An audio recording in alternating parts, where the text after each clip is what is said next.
The secretaries are announcing that election results may not come in on election night. We got used to that in prior elections in America, where we would go to bed and we would know who the president was. We wouldn't have to let this thing linger on, while the secretaries had to delay things so that they could assemble the necessary votes to close the margin. So we would wake up the next morning and lo and behold, we'd have a different president than the one we suspected actually won. And so Jocelyn Benson, we saw, was responsible for a lot of nonsense last time in 2020. She's still in charge in Michigan, a pretty important state, filing lawsuits, defending lawsuits, changing a bunch of stuff in the election manual. And we've already talked about other lawsuits here against her that she's lost, thankfully, where she tried to say that there was a presumption of validity for signatures as they came through, meaning she was trying not to check the signatures at all until a judge told her you have to.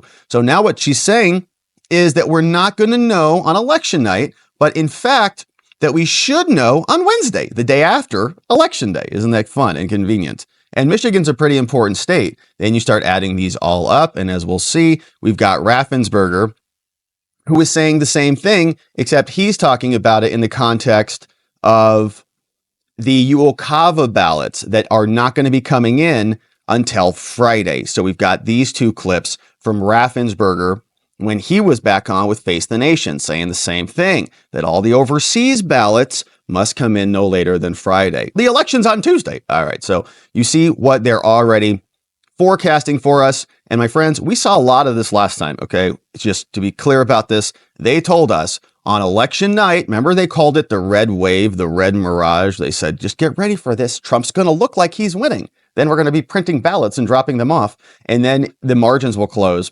after the election night is over. And so it's called pre-suasion. There's a guy who wrote an entire book about it, and his name is the guy called Cialdini, Robert Cialdini, who wrote the book Influence. They're pre-suading, they're pre-butting any criticisms. And so here's what she's saying. She's making the rounds. Jocelyn's all over the place. And she just won a big victory on these UOCAVA ballots we'll talk about later. But here is what she said over on Face the Nation.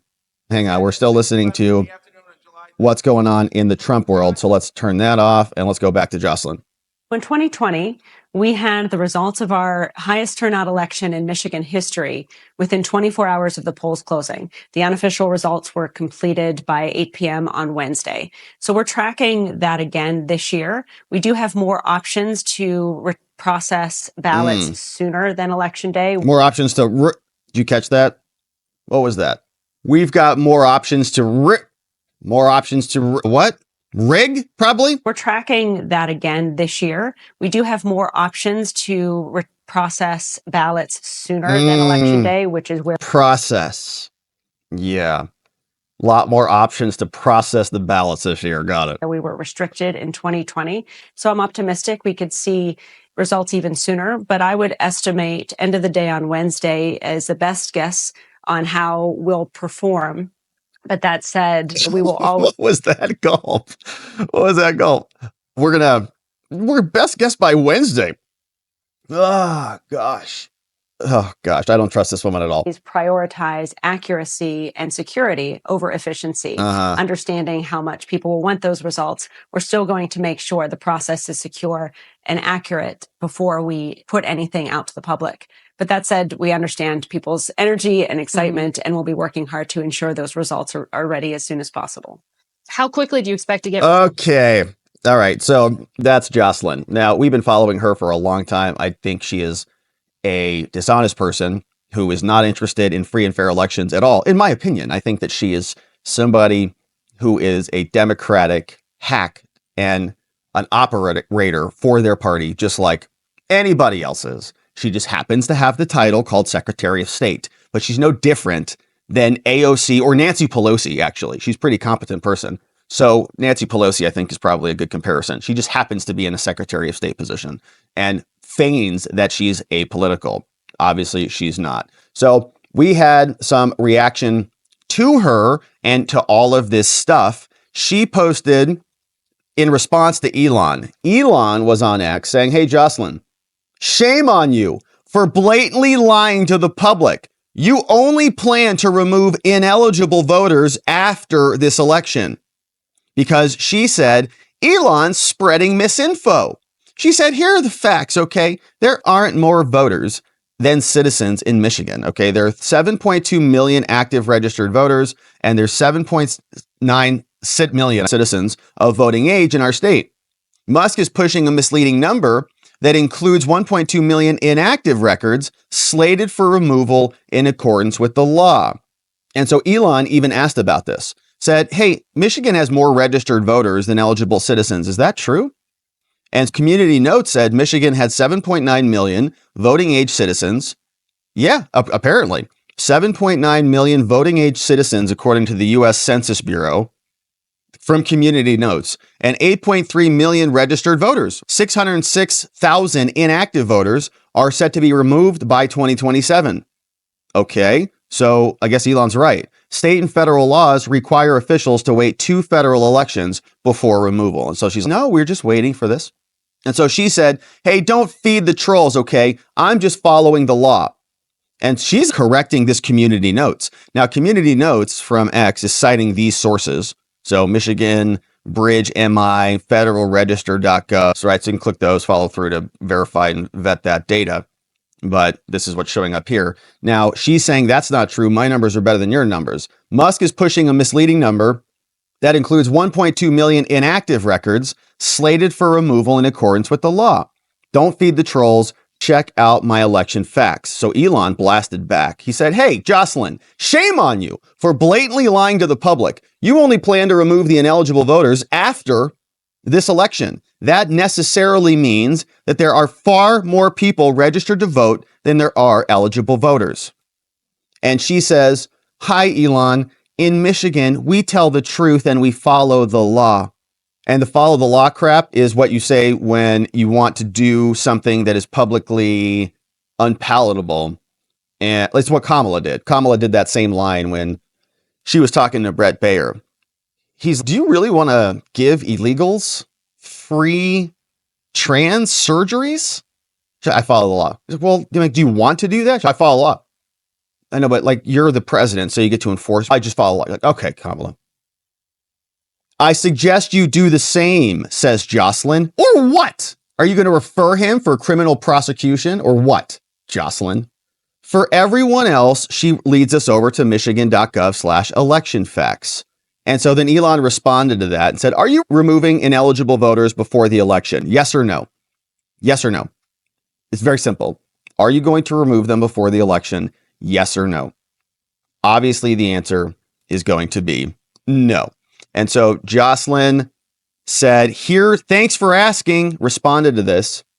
Thanks for asking, doesn't answer, says, here's an explainer of all we do to ensure that our database is accurate. Says, Michigan, since 2019, the Bureau of Elections has canceled more than 800,000 inactive voter registrations and identified more than 600,000 others slated for cancellation in 2025 and 2027. So the answer is no. There are 600,000 on there that are going to get ballots this year. They're going to be canceled. Are they getting ballots? Are they on hold? Let's see. State and federal law qualified. When the election mail is sent, the clerk will send the notice of registration cancellation. If the voter does not respond, yeah, they can still vote, but they are marked inactive. They can still vote, but if they do not vote or contact the clerk's office, then it's canceled. Yeah, it's great. So 600,000 people, she admits it right here in her own stupid post. Yeah, they're still going to get ballots. So why should they've identified that they're slated for cancellation? So yeah, they've got, as it stands, it sounds like as it stands this election cycle, 600,000 are slated for cancellation. And let's go back even to her own numbers on that.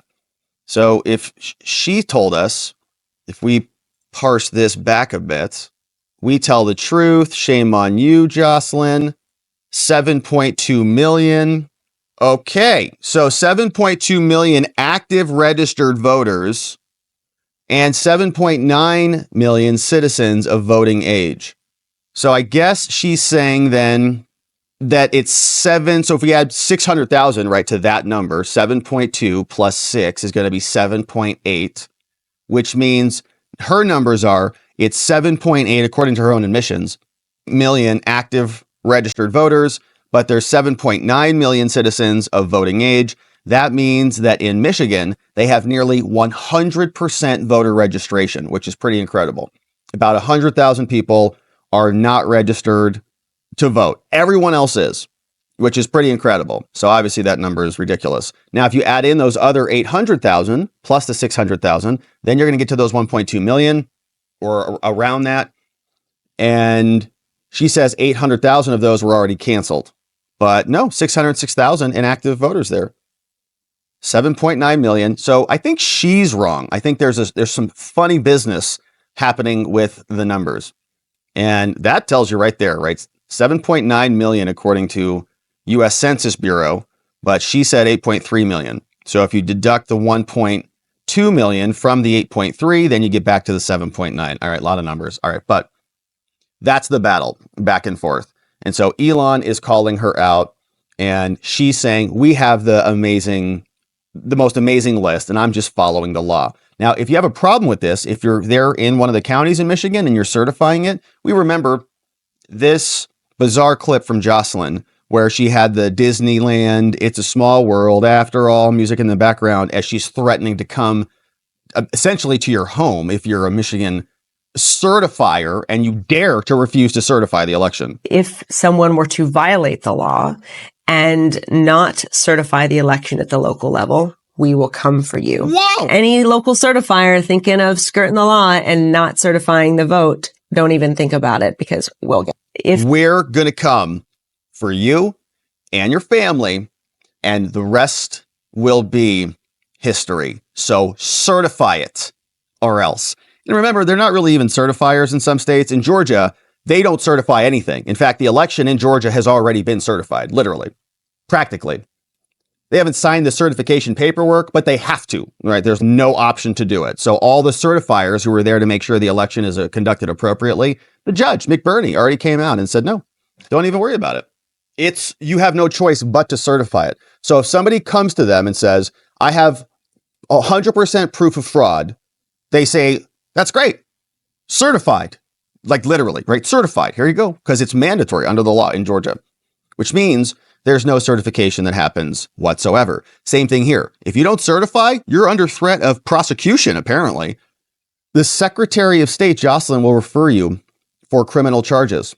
And I don't doubt that she'll do it. Now, she was also out, she's making the rounds, also out with CNN and saying that 1 million absentee ballots have been cast already in Michigan. Here's what she said. Nice to have you here with us. There was a lot going on the Twitter, or X as it's now known, between you and Elon Musk over the weekend. So I just want to tell the folks at home, this is going to take me a minute, but I think it's important that we lay all of this out for our viewers. So you were firing back at him after he questioned the integrity of your voter rolls and said that there were more voters than citizens in the state. You posted, let's be clear, Elon Musk is spreading dangerous disinformation. Then you went on to break down the numbers, showing that he's pushing this misleading number, which includes 1.2 million inactive records slated for removal in accordance with the law, ending with don't feed the trolls. Musk then fired back, writing, shame on you, blatantly lying to the public, saying you only plan to remove those ineligible voters after the elections. And that's why he says there are far more people registered to vote than there are eligible voters. We can't forget, of course, that Elon Musk now owns X with some 200 million followers. The fact that all of this is playing out and that he is continuing to push this disinformation, how concerning it's not disinformation. He just cited it. And her own numbers are showing that she's keeping them on the rolls. And the part that is problematic is that they're allegedly ineligible, which is why she's removing them for whatever reason. Let's see what she says. Is that to you ahead of the election? It's very concerning, in part because this is a significant platform. And gosh, I wish that folks with such large platforms such as his would use it to spread accurate information about our election. This lady's on CNN lying, right? In my opinion, she's lying through her teeth right now about her position that she's doing a good job. So she's responding with information on CNN. CNN is calling what he said disinformation. He and community sources cited to their sources, which are federal data. I understand the nuances and the challenges of doing that, but if you have enough time to Google me and look up my middle name, which you clearly did, you should be able to find out the facts of our elections and post those as well. What is her middle name? In my view, I'm going to just keep working to make sure citizens know that our elections are secure, that we ID every voter, that we vote on paper ballots, and that we have many layers in place to ensure our results will be accurate. Jocelyn Benson. What is her middle name? I don't know. It's not here on Wikipedia. Here's what it tells us. Jocelyn Benson. She graduated from Wellesley College. Oh, I don't even know what her middle name is. It's interesting.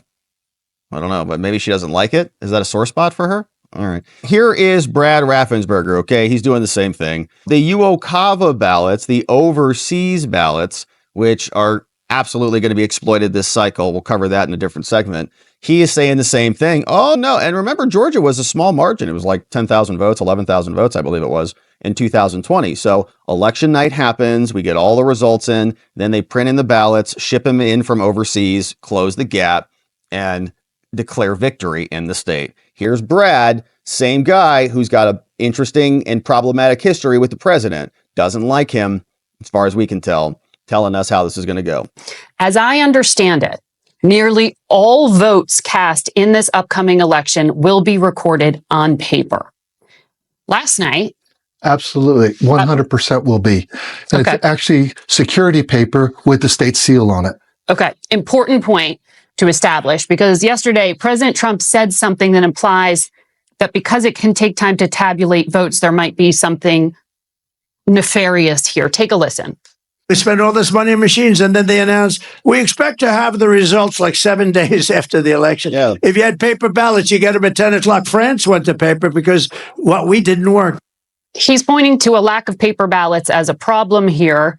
Is he accurately describing what's happening, and how long will it take to tabulate votes?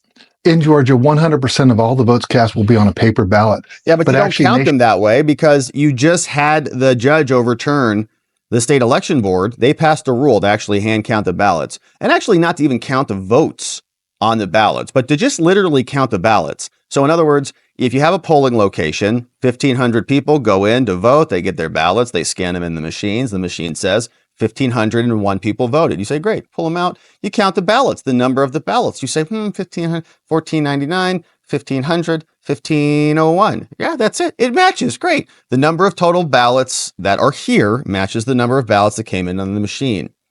So we are reconciling the two. Very simple. But they're not actually doing that. They're just using the paper ballots. That's great. And they're just shoving them in the machine. Nationwide, it's going to be over 96 to 97% of all voting in America will be on paper ballots. But we also just put into law this year with SB 189 that all early votes and all early accepted ballots, they all will have to have their results reported by 8 p.m. That's 70, maybe even 75% of all the vote totals will be reported no later than 8 p.m. on election night. Great. Well, Won't that's take great. 7 days to tabulate votes, as he said? Absolutely not. What we will be waiting for is the overseas ballots that come in no later than Friday. And so those will then be the final numbers. And we'll just see if that makes the difference in the total vote totals. I understand we're very competitive. And that's why we've done everything since day one to make sure we have fast, accurate, and secure elections for all my voters here in Georgia. Okay. It'd be fun to take over and unders on Georgia. Do we think that they'll have final total results within 7 days of the election or after 7 days of the election? If the UOCAVA ballots have to come in on Friday, then they've got until Tuesday to count those and to deliver a result, right? That's it. So we should have a result, by Friday? Are they waiting till close of business Friday? Are they going to be counting ballots on Saturdays and Sundays? Or are they going to go on a cruise with Fani Willis? Don't know. But as we see, there is some squirrely language in there. No, we'll have 75, 80% done. Is Trump right? Like it's going to take 7 days to get the final number? No, definitely not. Definitely not going to take 7 days because our deadline's on Friday. Okay, like 3 days after the election. Okay, you're going to have that's the deadline to have them in. Are you going to have them counted by then? Didn't really answer that. Was there a follow-up from Margaret Brennan? No. Except Trump's just a bad dude and he's spreading election misinformation. Got it.